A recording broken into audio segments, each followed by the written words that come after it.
the whole thing. Are those doors open now? Is there transparency? Well, I don't know about transparency, Andy, but almost everything any TIF geek wants to look at, you can find somewhere.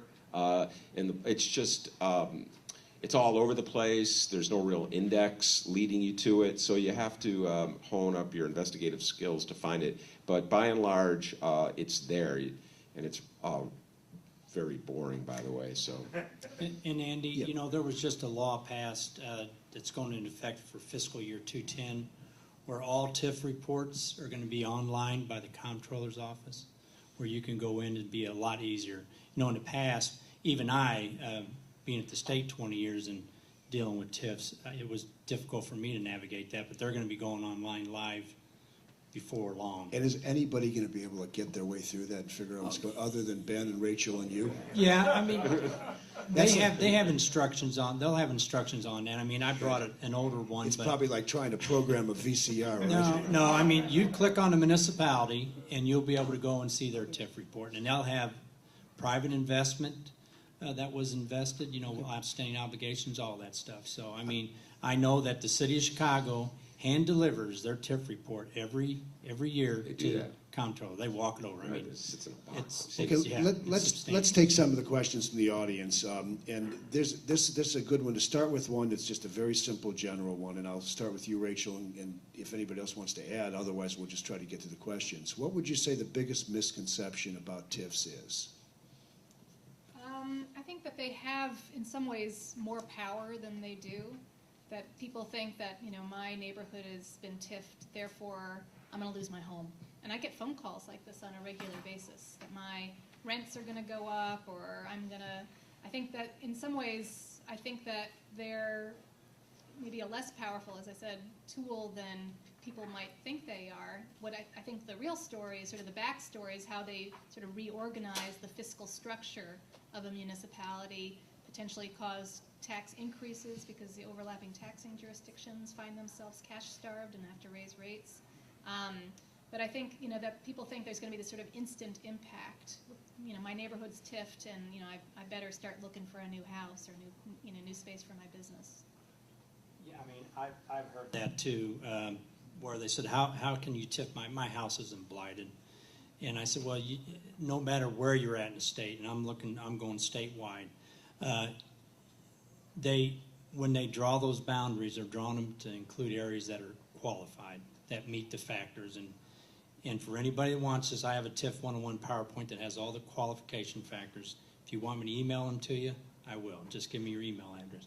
But a lot of people, my house is not, I just remodeled my house. I said, well, you know, you can go into City Hall or Village Hall, wherever, and with the TIF reform in '99, they did an interested persons registry, where if you're going to be affected by the TIF, you're within so many feet of the TIF, they pass an ordinance, you can walk in and register and walk into Village Hall or City Hall, wherever you live, and say, hey, I want to see what's going on in the TIF. You can go and actually see all that stuff.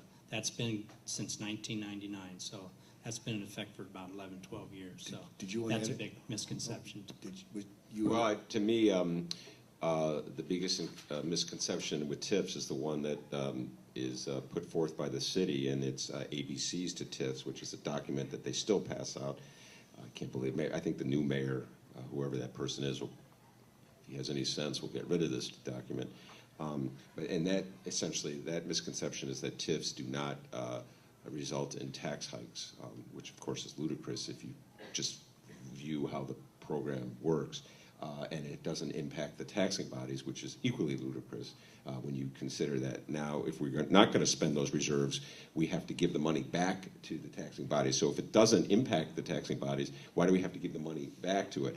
So I would, from a property taxpayer's perspective, that's what I would say the biggest misconception. Okay, the next question is one that's been answered, so I'll just ask and answer. This is one of what's the relationship of a TIF to an SSA, and I think Ben very appropriately explained that in the SSA, the taxes only are affected in the SSA.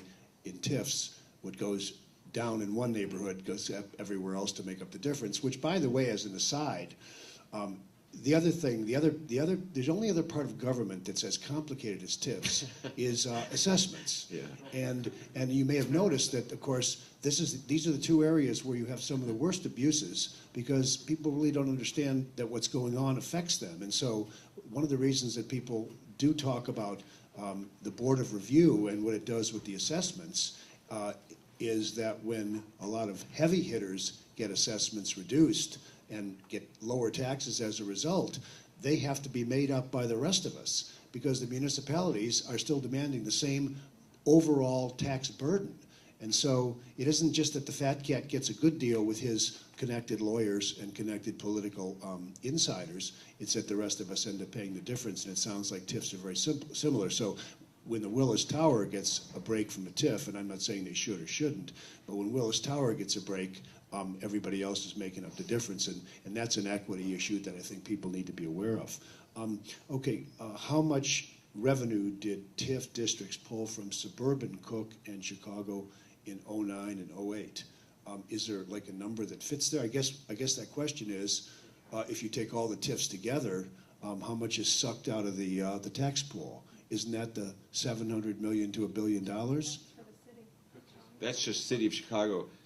Tom, Is here, I just Cook found that affected? quote. I say, okay, this is where it gets complicated. Yeah, well,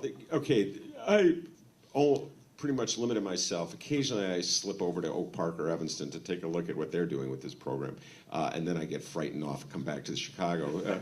I've pretty much just looked at the City of Chicago. And I know that if you want to find the answer to that question, I recommend you go to David Orr's, Cook County Clerk David Orr's website.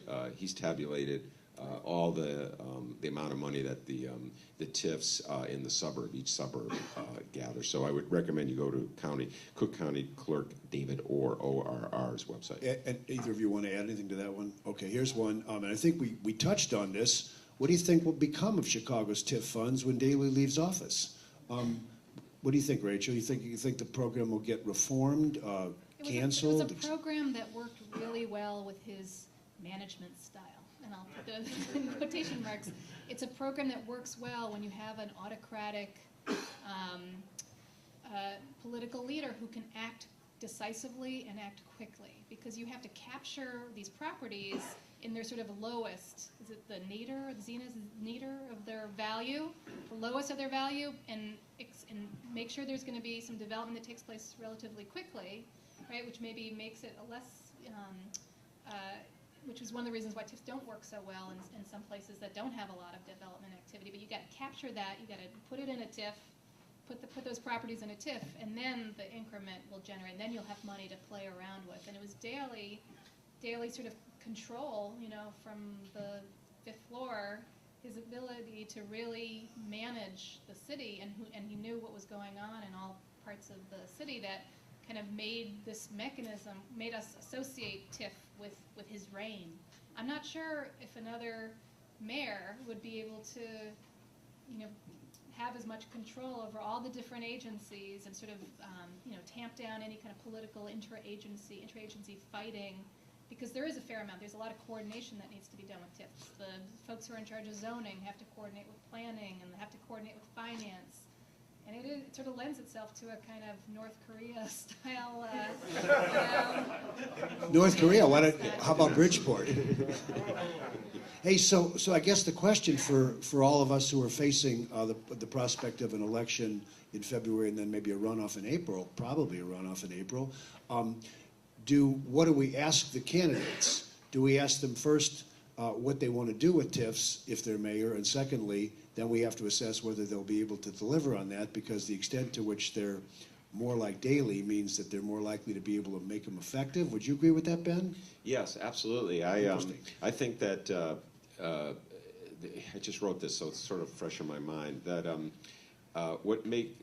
all the things that are bad about TIFs for the general population are what make them so useful for an all-powerful mayor, as Rachel was saying. So if I were switching roles and was becoming an advisor to the newly elected mayor, as preposterous as that is to think about, I would really advise him or her, hey, slow down.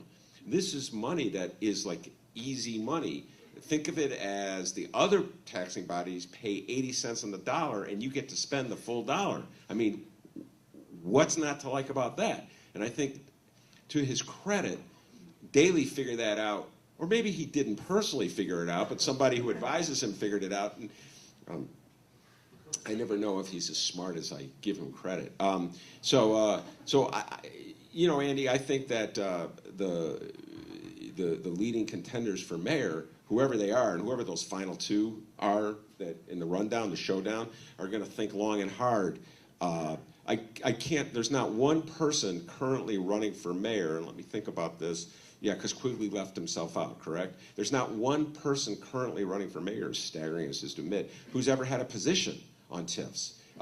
They're so fearful of alienating Mayor Daley that they've never taken a position on what is the most significant economic development program, the greatest impact on public spending, I would argue, of any program that the mayor's initiated. So I think that they should be questioned about this every step of the way. Okay, well, Emily Miller, when we put together our questionnaire for the mayoral candidates, we must make them all take a clear position on TIFs. That's what Ben is demanding. He says nobody's ever done that. So let's put it on our questionnaire. Okay, this is a yes/no question for any of you because it's just factual one way or the other. Are both commercial and residential properties part of the tax base that goes into TIF? Yes, anything in the district. Okay, even I knew that one. Does the federal government ever match local TIF funds? That's how the program got started.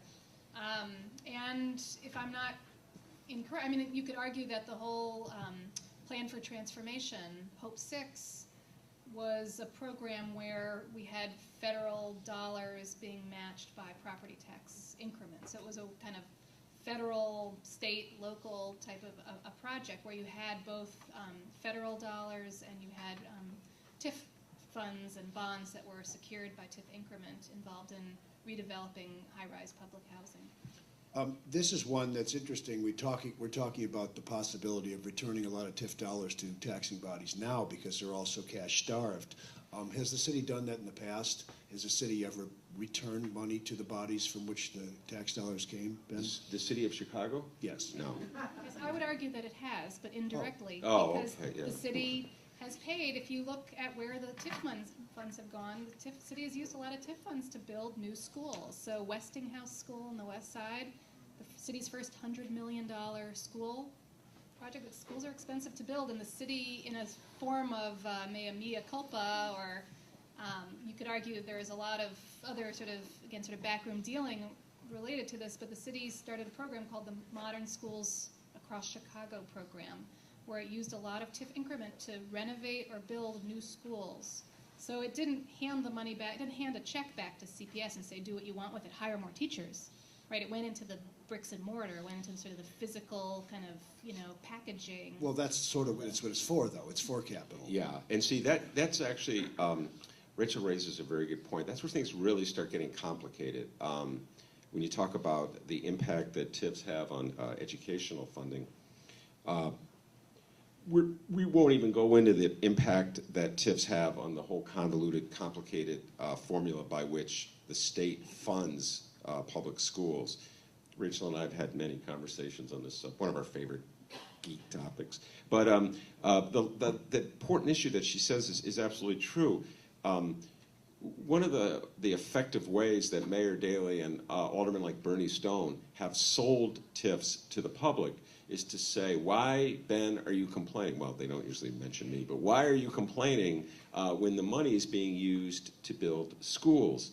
And the argument I always make, and the one that I have had many conversations with school officials about, is, again, if we just had the schools pull out of the TIFs, you could take a look at how much money they would have if they just kept a hold, if they were able to tax all the property that's now in TIFs, and they could control their own development without having to go to Mayor Daley and say, okay, we'll give you $1, now you give us 50 cents to build schools, as if they're not losing money in the transaction. So absolutely, yes, Rachel's correct.